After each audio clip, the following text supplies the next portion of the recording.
station working for you. This is WRTV News at 11, streaming now. Thanks for joining us tonight at 11 o'clock. I'm Mark Mullins. And I'm Amanda Starnes. You know, right now the distribution of a COVID-19 vaccine is underway across central Indiana. A light at the end of the tunnel, especially for healthcare workers who are facing a surge of coronavirus cases. This major turning point in the pandemic led to some emotional moments for Indiana's top health officials. When we received reports of the vaccine first hitting our state and first going in arms, and then pictures showing people actually getting it, has just been overwhelming to all of us. IU Health Methodist Hospital was the first in central Indiana and one of 5 across the state to receive doses of Pfizer's COVID vaccine. We heard from many healthcare workers who were among the first to get vaccinated. They shared with us their feelings of hope, pride, and relief. There's just a lot of sadness with this. And so, again, it just makes today really exciting to feel like it's the first day I feel like I've came into work where we might start to win this battle. I think that as healthcare providers, we have an obligation to kind of lead the way and to show our community that, we trust in our science and our medicine, and that, we need to start eradicating this, this virus as quickly as possible. And we have a social obligation. Hundreds of Hoosiers training to be doctors and nurses are stepping up to help with the vaccination efforts. Their work will let hospital staff keep up with their regular duties, caring for COVID patients. WRTV's Cornelius Hawker shares the story of 2 volunteers whose futures in the medical field will be forever shaped by this pandemic. Sophia Joseph and Joey Lanke are second-year med students at IU. Both of them felt compelled to help vaccinate frontline workers. My mother's a nurse, and she got COVID and was out. She's still kind of recovering with been sleeping all the time. My dad ended up in the ER, actually, for 3 or 4 days. So my mom, she works in the hospital, and so she actually has been working in the COVID unit recently. Sophia tells me her mom has done a lot to avoid exposing her family to the virus, changing her whole family's routine. Just little things like sleeping in a different room just to make sure that we're not sharing germs. Yeah, I have a little brother. He's in elementary school, so he's actually been living at my grandparents' house just so we can avoid exposure of him to my mom. As you heard earlier from Joey, both his parents got COVID-19. They kind of rocked our family a little bit, and I have other siblings that are nurses and stuff, so really it's kind of hit home. That's definitely why I want to be a part of today, and then here on out. For those skeptical of getting the vaccine when it's made available to you, these 2 med students say you should follow the lead of the frontline workers. Trust those that are putting their life on the line every day in the hospital, that if they're getting it, then I want to get it, and I think they should too. I think that seeing healthcare workers getting the vaccine right now is proof that we should all join and get the vaccine if we have the opportunity to.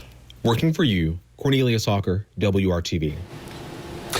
50 Indiana hospitals expect to have doses of Pfizer's vaccine by the end of the week. The focus remains on vaccinating frontline healthcare workers while the supply is limited. Health officials are urging patience as more vaccines are approved and more plans for distribution are made in the coming weeks and months. And taking a look at some of the vaccine developments we're expecting in the coming days, tomorrow the same FDA panel that reviewed the Pfizer vaccine will meet to go over Moderna's vaccine. That means approval could come as early as this weekend. A CDC committee is also meeting this weekend to review Moderna's vaccine. And on Sunday, they're voting on which Americans should be vaccinated next during a phase 1B and 1C of distribution. That will help guide Indiana's distribution plans. As we learn more, we'll keep you updated on air and on the WRTV app. Right now, that's where you can find our vaccine Q&A to get answers to common questions and concerns about the COVID-19 vaccine and its distribution. Until everyone who wants a vaccine can get one, state leaders are reminding us to do our part to slow down the spread of COVID-19. Dr. Christina Box is concerned about a surge on top of a surge when it comes to cases and hospitalizations. Today, the State Department of Health reported another 6,200 COVID-19 cases. 125 more Hoosiers have died, and hospitalizations remain above 3,000. Only 20% of Indiana's ICU beds are available. Similar to warnings before Thanksgiving, Dr. Box is reminding Hoosiers to put safety first ahead of Christmas by following the CDC guidelines. She says the safest way to see loved ones is virtually. I know this guidance is hard, and yet another reminder of all that we have sacrificed in 2020. But I encourage you to get creative and think outside the box for your own family and for all those empty seats around the table this year. I truly believe that 2021 will be better. Dr. Box says if you are gathering with family or friends, pay attention to whether any of them practice risky behavior when it comes to the spread of COVID-19 before you spend time with them in person. Kevin. Well, last night at this time, we were watching snow move into the state, and we knew we'd have an issue for the morning drive. Tomorrow morning, a little more subtle. We'll just have some flurries overnight, not expecting accumulation. What I'm watching is freezing drizzle. There's possibility we'll see that develop, leading to some slick spots, especially northeastern half of central Indiana. Too light to be detected on radar, so this would be very subtle. Temperatures lower 30s in Shelbyville, otherwise 20s most places. That's where we'll be in the morning. A few more flurries possible through the day Thursday. We kind of turn a corner Friday. I'll let you know what I mean by that and look at the trend next week coming up. While many of us are eager to put 2020 behind us, the end of the year comes with a number of deadlines that families are watching closely, and that includes the CDC's national moratorium on evictions, which means thousands of Hoosiers could be forced out of their homes. Jennifer Morris lives on the Far East Side and is facing eviction, but she is not alone. Up to 250,000 people are behind on rent in our state, according to Prosperity, Indiana, because of unemployment or lost hours due to the pandemic. Morris was a personal driver before the pandemic hit, but had to stop working because she is at high risk. She says she's reached out to numerous resources for rental assistance help and has nowhere else to turn. I never, in my 53 years, never had an eviction, never, never struggled as hard as I am doing right now. It's heartbreaking. When the CDC national moratorium expires at the end of the month, experts say anywhere between 40 and 80,000 Hoosier households are at risk of immediate eviction. If Congress does not release additional rent relief, the state will soon have to make some hard decisions to prevent thousands from becoming homeless. Well, some rent support could be on the way, as well as another round of stimulus checks and unemployment payments. Leaders from both parties say they are making significant progress on a second coronavirus relief package. ABC's Faith Abube has the latest on the talks happening on Capitol Hill. Congressional leaders appear to be uniting over a nearly $900 billion bipartisan COVID relief package. Aid long overdue for tens of millions of Americans suffering from the harsh economic fallout of the coronavirus pandemic. I think it is in the oven, being baked as we speak, and I hope it comes out soon. Current talks include discussions about potential direct payments to low-income Americans. The American people can feel confident that meaningful help is on the way. It's a race against a deadline lawmakers backed themselves into after months of failed attempts to reach a second relief deal. And now millions of Americans are facing evictions when a moratorium expires in January. And just as urgent, millions more could lose critical aid if Congress allows some benefits to expire next week. I feel bad for my staff because they're not making money right now. The deal House and Senate leaders are considering would add the COVID relief package to a giant must-pass government spending bill due by midnight Friday. A hopeful Senate Majority Leader suggesting a deal is almost done. We made major headway toward hammering out a targeted pandemic relief package that would be able to pass both chambers with bipartisan majorities. We are close to an agreement. It's not a done deal yet, but we are very close. Democrats were originally insisting on more aid, particularly for states and local governments. But that part of the relief bill appears to be on the back burner now that the Republicans are also temporarily dropping their demands for liability protections for businesses from COVID-related lawsuits. The stimulus package is encouraging.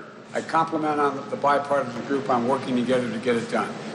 And lawmakers are also discussing a short-term extra $300 unemployment benefit, which could run through March. The specific language surrounding that still being worked out. Faith Abube, ABC News, Washington.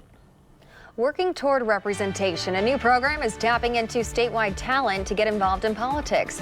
Why one party is making a push for diversity. And it's time for the college basketball conference calendar to begin. Purdue and Butler both in action tonight. The Boilermakers don't have any fans at Mackey Arena, but they still put on quite a show tonight. Brad's got the highlights when the news at 11 continues.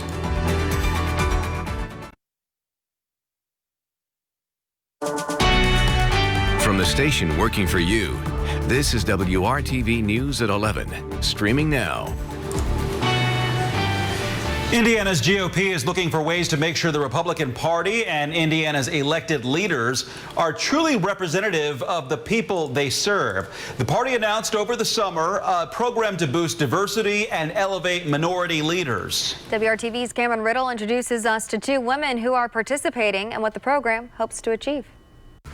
Indiana's Republican leaders want Hoosiers to know their party is open to everyone. That's why Diversity and Engagement Director Whitley Yates is welcoming the inaugural class of the Indiana Republican Diversity Leadership Series. A lot of times in society, we are shamed for identifying with the Republican Party and conservative views.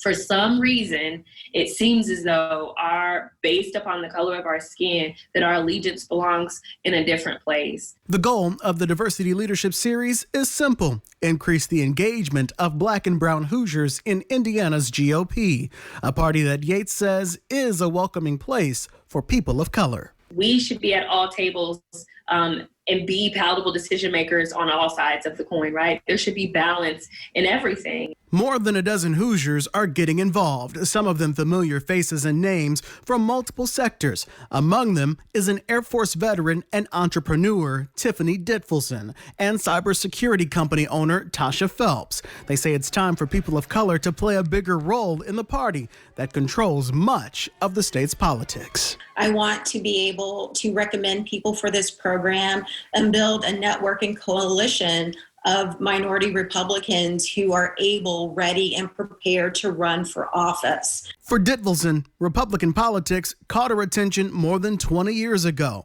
Now she's worked her way into helping with the 2020 campaigns. But it's a different story for Phelps, who 10 years ago didn't identify with any party. The 6-month program will give both women a seat in the class of Politics 101 with lessons in communication, messaging, engagement, and policy. This series is going to, for me, afford an opportunity to better understand how to do that, better understand what our lawmakers are doing and how they do it. Cameron Riddle, WRTV. And to learn more about participation programs from both political parties, check out this story on the WRTV app. That's also where you can find a response to the GOP's efforts from the Indiana Democratic Party. Kevin Gregory joins us now with a look at our forecast, and a lot of people were very excited about that first snowfall we all woke up to this morning, Kevin, but looks a little bit different outside and a little windy that we can see. I think it brings a little energy, that first snow of the season. There were lots of pictures of animals out enjoying it, people having to deal with it. This is perhaps my favorite, though. Jason Scheuer, co-worker, captured not the snow, but the individual snowflakes. Pretty amazing view there at those delicate little flakes. If you're a fan of snow, you've waited a long time for this day. 277 days since our last measurable snowfall until this morning, where we had 1.7 inches officially in Indianapolis.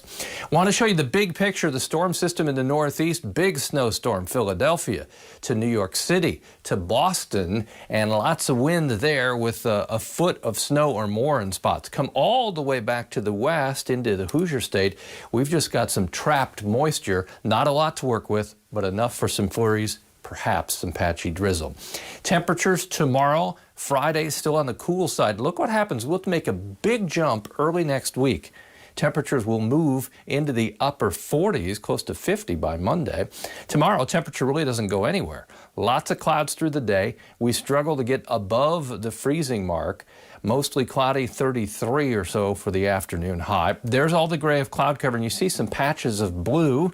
Those would be additional snow showers or flurries, very light, as we've got a cold northwest flow that continues, and that will keep our temperatures well below the average temperature for this time of year in the upper 30s. Friday, what changes? A little more sunshine, a little more warmth. Temperatures still start quite cold, 23 on Friday morning, but 41, excuse me, the afternoon high temperature with a mixture of clouds and sunshine. Temperatures are coolest in northeast Indiana Friday. You can see the southwest portions of the viewing area in the low 40s. Rain, we may bump this up, may mix with a little snow in the northern half of the state Saturday, 42 degrees. Sunday we're at 39. Here's the latest computer model. The light green shows some rain showers and a little mix at the beginning. As we get into the afternoon, should just be in the form of rain. There's your 48-degree temperature on Monday. Temperatures stay middle to upper 40s as well Tuesday and Wednesday. Wednesday we could see a little rain-snow mix. Temperatures above freezing during the morning hours. That's the latest 7-day forecast. Amanda? Thank you, Kevin. Volunteer fire departments across the country are in danger of shutting down. Many are in a dire financial situation because of the pandemic. Chris Conte takes a closer look at what's happening and why it could be putting families in danger. It's quiet. A steady gust of a late autumn's wind. It's about the only thing moving quickly in rural corners of this country. It was the neatest house you've ever seen. But Pamela Curry has learned that the solitude she loves can come at a price. It would have been about right here the fire would have started. And then my kids' room would have been right here. That room was completely gone. It was 2017 when the Curry family's home in rural Maryland caught fire. Pam, her 4 kids, and husband happened to be on vacation. Everything you've worked for, everything you have, all of our heirlooms, everything was gone. The first firefighters who arrived here were from the Denton Volunteer Fire Company, a 10-mile drive from the Curry's home. We are an extremely rural community. Todd Berneski was there that night and serves as the department's president. We're here to provide a service to the community. That service the Currys and others depend on has been struggling lately. Since COVID, this volunteer fire department and others across the country suddenly lost revenue from yearly fundraisers. Denton is looking at a $70,000 budget shortfall right now. That is a lot of money. What that means is that volunteer fire agencies nationwide are struggling to keep up with maintenance on equipment. We ordered 8 of these 10 tires for these at about $800 a piece. There's no salaries to pay, but it still costs hundreds of thousands of dollars to run these departments. If we show up and pumps don't work, or we don't have water on the fire trucks, or we don't have the tools to mitigate their emergency, there's nobody else to call. Across the country, there are close to 25,000 volunteer fire departments. Most serve as critical lifelines to rural communities. In Denton, they were able to hold their annual Christmas tree farm fundraiser, but their budget is still off by 25%. People want to give. We know people want to give, but if they can't afford to give, I don't want to take a meal off of somebody's table because they can't afford it. You're probably not going to know you have a problem until you have a really big problem. David Finger is with the National Volunteer Fire Council. They've successfully lobbied Congress for millions of dollars in aid for volunteer departments, but the money is held up in the current stimulus bill. The concern is that some agencies may be forced to close if they don't get help. Let's say that the pandemic stopped tomorrow. We're still going to start to see long-term financial challenges for these departments. As for Pamela Curry, they couldn't save the home, but at least they tried. She knows firsthand how vital these volunteer fire departments are. Their equipment has to be running. If their equipment isn't running and it's not in good order, we're not going to have life-saving machines or anything else to help us out. The hope out here is that they haven't sacrificed solitude for safety. These people they're our heroes. They really are. In Caroline County, Maryland, I'm Chris Conti. And many volunteer firefighter departments in Indiana are also struggling. The Indiana Association of Fire Chiefs has been using a grant to promote the need for volunteers of all skill levels. To learn more, you can visit the Indiana Volunteer Firefighters Association at ivfa.org. We'll be right back.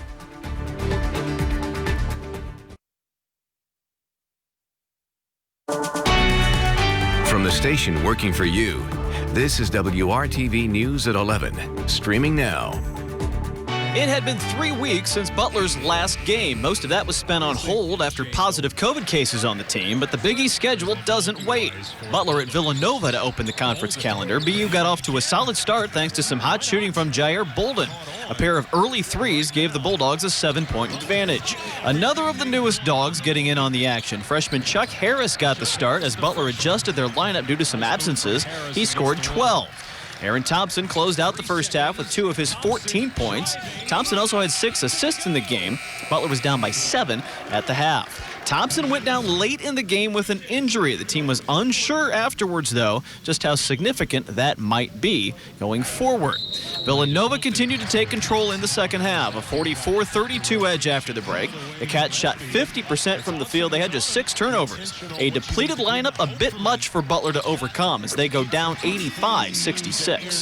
And so I thought we had some good things, really good things carry over. I thought our young guys, trying to execute offensively.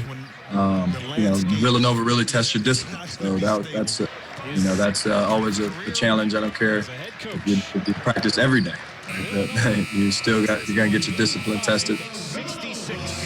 Purdue opening the Big Ten schedule at home. 20th ranked Ohio State coming to Mackey Arena. Travion Williams coming off the bench again for Matt Painter's team, but it seems to be working. A nice assist to Mason Gillis broke a 28-all tie in the first half. Travion dished out 8 of those in the game. The big man also got his points, 16 of them in total. Nice move in the second half, put Purdue up by 8. Eric Hunter Jr. is working his way back from an early season injury. He led the Purdue starters with 15 points tonight. A dunk put Purdue up by 10, and later a three-pointer extended that lead to 14 against the 5-0 Buckeyes. OSU would not leave West Lafayette undefeated, though. Williams with 1 more assist, Brandon Newman with 2 of his 10 points, an impressive 67-60 win for Purdue as they start the Big Ten season 1-0. We watched a lot of film, and we seen that they double the post, and we use the post as pretty much that's like all of our offense. So we knew they were coming double, and my goal going into this game was just to be patient and find open man. Purdue will face Notre Dame at the Crossroads Classic on Saturday. Butler and IU will play in that day's early game. Brad Brown, WRTV Sports. As the Colts returned to practice on Wednesday, punter Rigoberto Sanchez was back with the team, just a couple weeks removed from treatment for a cancerous tumor. He was in great spirits talking to the media on Wednesday afternoon. I'm just so thankful that they caught it early and, it didn't spread anywhere around my body. I'm just so grateful for the doctors here in the Colts locker room and in Indiana as well. I mean, it's incredible how things plan out sometimes. I could have gone to any other team, and Indiana is like where it's at for medicine. So I'm just so grateful to be here with you guys.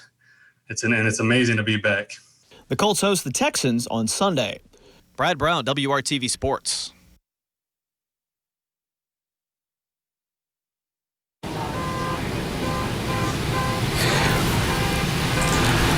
Well, a show of support for healthcare workers in Johnson County today. Right after schools were dismissed, several Franklin school buses and students led a parade to Johnson Memorial Health Hospital. The buses were joined by police and fire vehicles. The show of appreciation was the second parade held outside the facility this year. Temperatures, they'll be in the 20s in the morning, maybe some drizzle or flurries. 35 your high temperature tomorrow afternoon. Mark, the Grand Marshal of that parade could be thousands of healthcare workers, right? That's right, all of them, Grand Marshals. Thanks for joining us for WRTV News at 11. Join the GMI team starting at 4:30 tomorrow morning. Have a good night.